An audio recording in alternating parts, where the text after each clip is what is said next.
meditate upon Psalm 46. That's where I'll be working from, Psalm 46. It's a song of triumph. That psalm is a song of triumph. Amen. And my theme is God's stability in an unstable world. God's stability in an unstable world. Now the psalmist David has written many songs of praise. 46. That psalm has been resting on my heart all from about 16 years old. And I said, I love that psalm so much because it exposes the elements of nature and God's protecting care. This is a fact, the elements of nature and God's protecting care. He said, God, in this psalm, in Psalm 46, it says, God is a refuge and strength. And not only that, He is a very present help in trouble. Let's look at Psalm 46, everyone.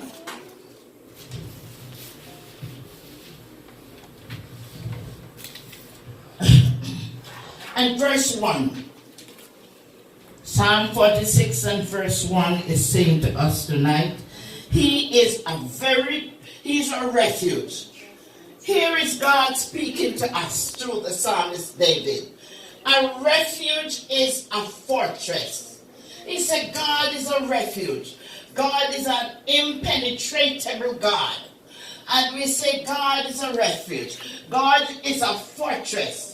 God is a shield. He is a bulwark that can never fall. Here is this God that we are talking about tonight. And when you say you are a refuge, God, you're saying, if He is a refuge, that means I am going to run to Him if something happens. Amen. If He's a fortress, I'm going to lean on Him. Amen.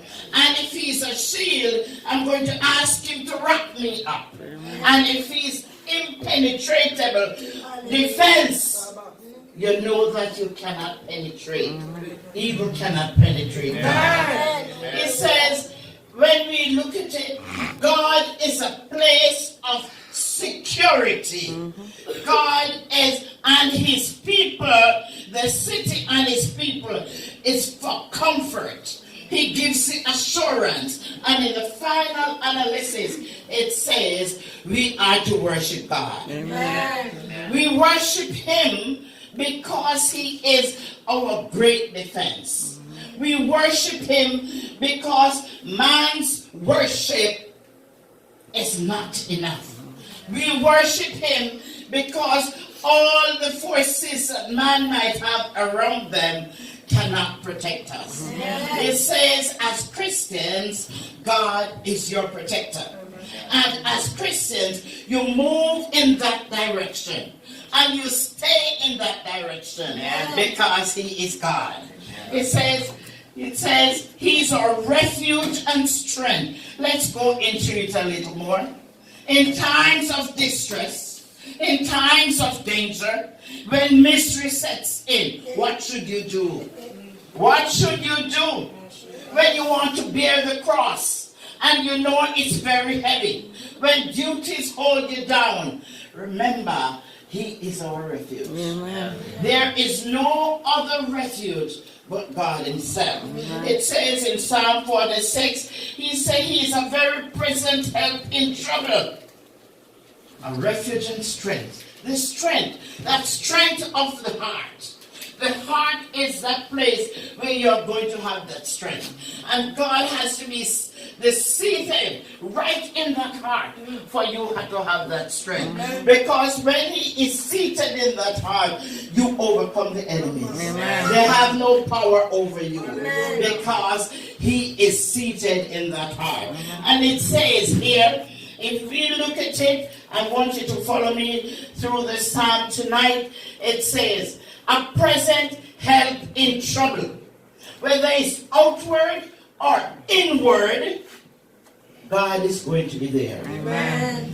And the point is that A present help in trouble is saying he is an on-time God.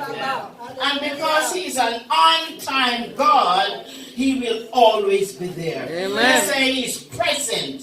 He's very effective and it's speedily. That's what God is. Amen. When you look at the psalmist David saying, therefore we will not fear, verse 2, though the earth be removed. Brethren, fear, we cannot fear. We are taking out fear and we are putting in faith. Amen. And we are putting in trust. Amen. And we are putting in hope. Amen. Those are the things we put in when we take away fear. We'll not fear. And it continues to tell you, though the mountains, you know there is a stability with mountains, with big mountains. Though the mountains are there, and it says, continue, though the mountains are present, the earth is there, the earth is going to shake, but God is going to be there. Amen. And it says, you might be carried into the midst of the ocean. You know, when I look around and see some great mountains move, and I said, well, me, what is really happening? God is speaking. And he's speaking through those mountains to us. So if we have mountains in our lives, and we want it to be moved, in negativity, evil speaking, jealousy, God can remove it. Amen. Because he's a mountain shaker. Amen. And a mover for us all. Amen. That's the God is here. Amen. It says there'll be great worries. Weapons of destruction might be around us. And but our help comes from God. Hallelujah. We cannot fear. It says the mountains might be big. The mountains might be wide. But don't be fearful. Because God is in them to protect you. Because he is our refuge. He's not going to take you to darker rooms than you have traveled. He is not going to leave you alone. He's always God for you. Amen. And that's it for you, he says. And at verse 3 says, he's talking about the waters, how they can be troubled, and so forth. When the waters are troubled, it becomes surging, and it comes fast, and it comes forcefully.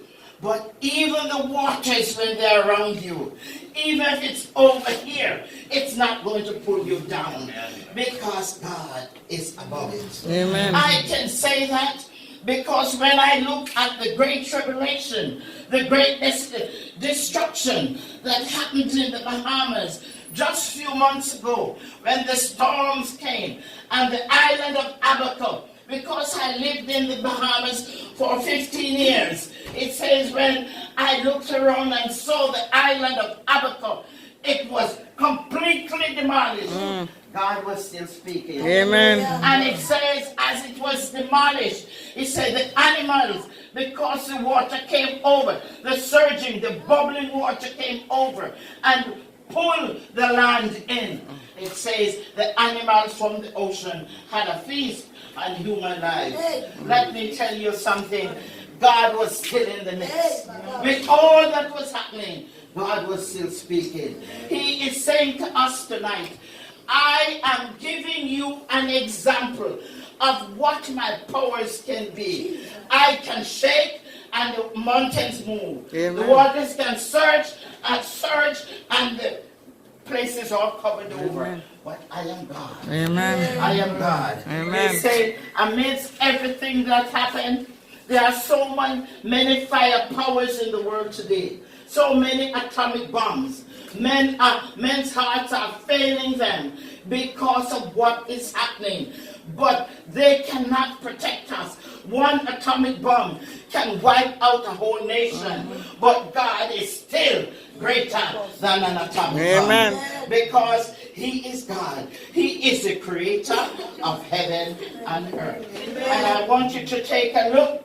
It says, there is a river. You know, I remembered when Bishop was speaking, the Archbishop was speaking the other day night, and he talks about this river. And I kept saying, and I kept writing down. And I said, this river, I need some more explanation on this river. But I'm telling you, it says in verse 4, there is a river, the streams whereof shall make glad the city of God. What is this river? It says the streams. When you look at a river, for those of you who are from areas where we have rivers, and when you see a river, you think of fresh water, not salt water. But when you think of the stream, there is fresh water coming from that river. Very fresh water. And so it says, when you see this river, the river here that he spoke about, he said the river here that flows, this fresh water, represents the Spirit of God. Amen. Amen. It represents the Spirit of God. Amen. And so with this river flowing, you say the Spirit of God is still going to be in this place. There's a contrast here. In verse 3, it tells about the turbulent waters, roaring. But in verse 4, it is saying the streams whereof shall make glad the city of God.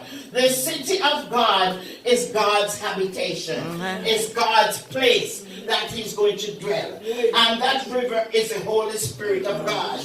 And the water that's running there is fresh water. So here we have God's Spirit right there, and we cannot deny it. So when you see things around you and it's not going right, remember, lift your eyes up and look, because your redemption draweth nigh. Amen. Waters of flowing water. Fear not, it says. Fear not. Fear is not a part of the Christian life. Fear not. Think on these things. It says fear not, and it says Selah. Think on the word S-E-L-A-H means think on these things. Think about the goodness of God. Think about his marvelous power. Think about what he can do. Don't think about what he cannot do. It says in verse 5. We are looking at verse 5. Will somebody read verse 5 for me quickly? Verse 5. God is in the midst of her. She shall not be moved. God shall help her, and that right early. Okay, God is in the midst of her. She shall not be moved. She cannot. What is this she that he's talking about? God is in the midst of her. She shall not be moved. Anyone can tell me what this she or this she is talking about if he's in the midst of her. Me. Where is God? Yes? Me? It's in you. What it means, God is in the midst of her. He is speaking right now about the church. Yes. He is speaking about the church. God is in the midst of her. It says here that you cannot pluck men from the church if the church hand is in the hands of God. Amen. You say you cannot push them away from God. He says you cannot move them from God, because if he's in the midst of her, God is the rock. He is the rock. And you cannot pull men from God if they are embedded Christians in the church. They are going to remain steadfast. Say, God is in the midst of her, she shall not be moved. And it continues there, it continues and said here, she shall add that right early. What is that right early talking about? It's that right early. He said, when you look up because the morning is coming. That right early. Look up because the morning is coming. Because in the night you shall know. In the night, the Antichrist is very busy, and he is going to try to destroy God's people. But look up in that early morning, because God is good. It's a joy coming in the morning. He's going to be protecting you. Rise early in the morning. In the night, the angel of darkness walks around. In the night, the angel of darkness tries to penetrate you. The enemies come in. But look up in that early morning. God is still there. As they did in the olden days when the apostles were in the upper room, they would sing and pray all night because they know the darkness of the night, the devil is rampant. But as it is coming to the morning, praise God, because he is in the midst of everything. And I'm going to go over, and it says, verse 6, the heathen raged, the kingdoms were moved. He uttered his voice, the earth melted. What does it mean when he said the heathen raged? The heathen raged. Come on, the kingdoms, but the heathen. Evil, what again? The heathen raged. Come on. Kingdom of darkness. The kingdom of darkness. Come on, the heathen raged. It says, the heathen raged. And it says, in this part of the world, we are so very fortunate. Sometimes we don't know what it is. When it says it's talking about nations against nation. Nations against nation. And not only that, nations against nation. They are going to be the heathen rage. We have wars and rumors of war going on. And today, and even in the church, you are going to find that. Because not everybody in the church will be saved. Because not everybody in the church wants to be saved. It's there's a lot of division. The heathen, they're raging. And it's not only nations against nation and wars and rumors of war. It's in the church also, brethren, that the heathen will rage. And the nations, it's a quite example to know when it says nations against nation. It's a quite biblical example. Let's take a look. Let's take a look at what is happening in the Middle East. Let's take a look at what's happening right here in the United States, where nation doesn't have to be just black and white or Hispanic and Africans. It's anybody who rebel against God. Anybody who groups together and rebel against God. It's a nation, nations against nation, wars and rumors of war. Even in the church, we gather together sometimes, and we raise war against each other. Christians against Christians, but is it Christians against Christians?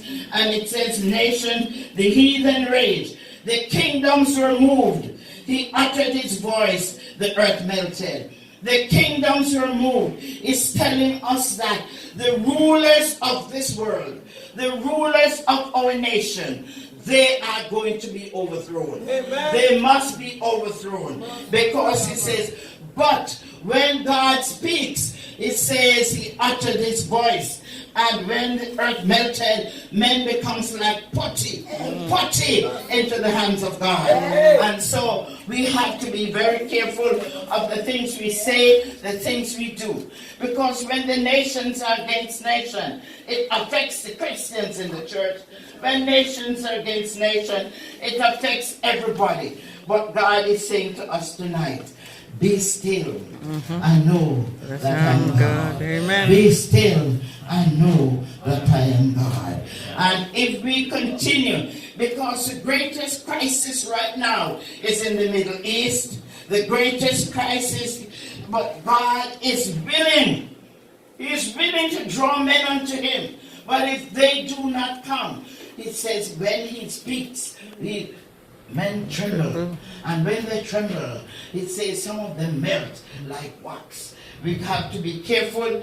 We have to ask God, the divine warrior, the divine God that we serve, Lord of hosts, God of safety, God of security. The church is in your hands. Help us, dear God, that we shall trust you. Help us that we may continue. Personal circumstances, I'm going to go over to verse 7. It says, the Lord of hosts is with us. The God of Jacob is our refuge. The God of Jacob is our refuge. Come. He's calling you. Come and see what God can do. Come behold the works of the Lord. What desolations It's a contrast to coming down. What desolations he has made upon the earth. As I said, men will destroy the parts of the earth, but God can destroy all of the earth. Amen. But as Christians, if you are embedded in his love, let's see the desolations. What are some desolations he makes can come upon the earth? We know when bad desolations come, when tsunami comes, when earthquake comes, and so forth, the land moves and people's lives are threatened. But let's see what verse 9 is saying. He maketh, let's read it. He maketh wars to cease unto the end of the earth. He breaketh the bow and cutteth the spear in sunder. He burneth the chariots in the fire. Now let me ask you a question. The time has come when war will end, when war will end all wars. War will end all wars. Jesus, the King of heaven, the King of peace, he will usher in his kingdom. The great voice of God is yet to say, peace, be still. Because he said, he maketh wars to cease. There's a time when he's coming, when the wars of this world will cease, must cease, because God is in control. Amen. He breaketh the bows and cutteth the sun. That means all the things of war, all the weapons of war will be broken. And men will be defeated, because God is in control. Amen. And he says, he burneth the chariots in the fire. It means those motor vehicles and things that are going to and fro in the earth, and men hearts are failing them because of it. God has put in his time, and he's going to destroy them. Amen. And not only the elements, but he's going to destroy men with these things, because he is God. And he is still saying, be still and know that I'm God. He's still saying, do not be fearful, because I am God. I can do it, and if it's going to be done, it will be done in the last days. Amen. And I want to let you know, we are living in the last days. He is saying to us, we are not to be fearful, because he will be exalted among the heathen. He must be exalted in the earth. He must be praised. He must be honored, because he's God. Amen. You see, that is what God is saying. God does not stand away from helping us. He is helping us presently, speedily, and effectively, because he wants us to be children of his. He does not want us to be looking down. He is a God that reigns, created us. He reigns on high. And the psalmist David is trying to say, whatever we are experiencing at this time, let us not be afraid. Let us not give up. Let us be bold. And let us remember that God is in control. The armies of this world cannot do it. The atomic bombs cannot do it. Wars and rumors of war cannot protect us. Men cannot protect us. The guns that they have cannot protect us. Only God himself. So I'm saying to you tonight, whatever your circumstances may be, whatever you might be going through, the divine warrior is here to help you. The divine warrior is going to protect you. He's going to secure the safety of his people. The church is in the hands of God. And it says the church is one foundation, and it's Jesus Christ the Lord. And because it is Jesus Christ the Lord, let us stay united. Remember, the psalmist David is saying, there are many things that's going to happen to us. Many things. But remember, he is our refuge. He is our protector. Amen. He is our shield. And he cannot be broken. It says, is there security in the atomic bomb? No. Who is our only hope? God. Jesus. What are some of the terrible things that's going to happen on the earth? What are some of the terrible things? Earthquakes, rumors of war, and islands will be destroyed. What attitude should we have when these calamities come? We should not be Weary. we should not be Fearful. Why shouldn't we be fearful? Because we have a God that is that in is control. not afraid. Amen. We have a God that's going to protect us. Amen. And it says, the river that brings peace to the Christian is the river of the Spirit of God. Amen. Okay? When we say the city of God, we are thinking of the habitation of God, because God dwells with men in our hearts, and we have to be in a place. So the city of God. And when we think of the her in verse 5, what is the her referring to? It's referring to the church. And if you stay in the church, will you be lost? No. You can be in the church and be lost. But will you be lost as members of God's people? No. Because He's going. And when you get up in the morning, remember it says, in the morning joy comes in the morning. Because at midnight the Antichrist is very busy. And if the Antichrist is very busy, and it says, when the heathen rage, the world is gone mad.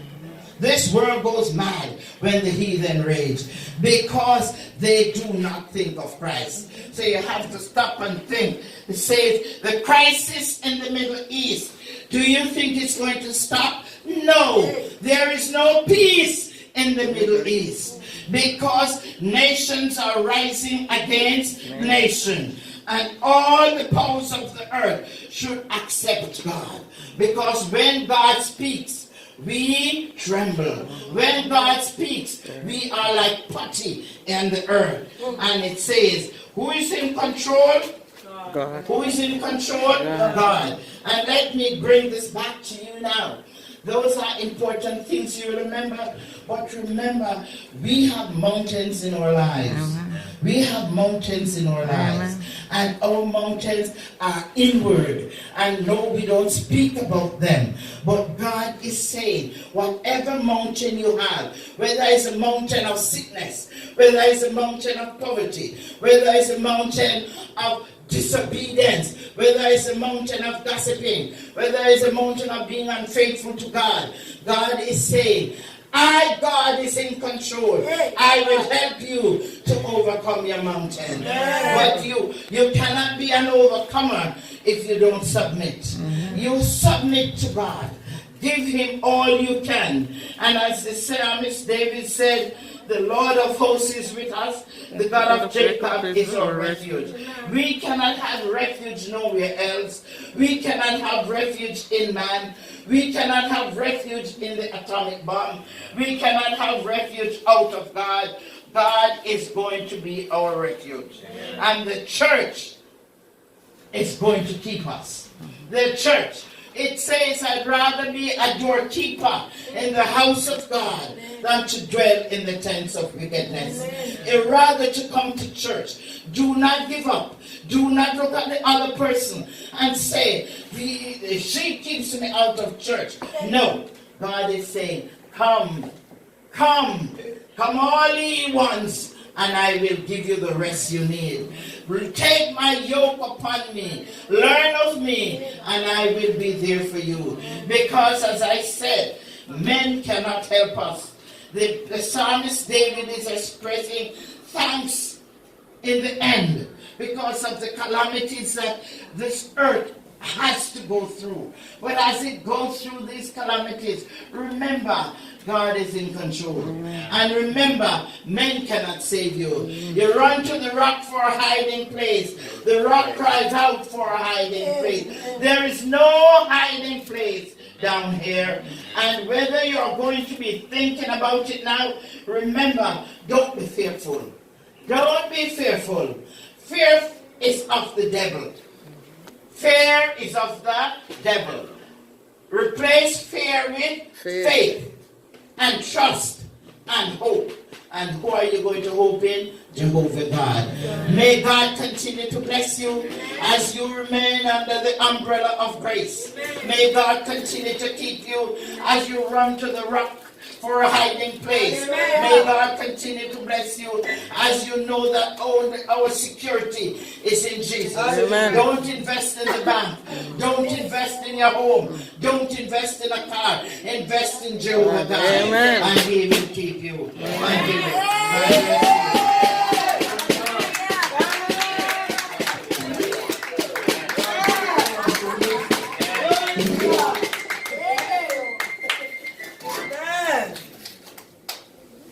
Amen. Amen. That's a wonderful message. The stability of God. Shall we say, Pastor O, you are wonderful.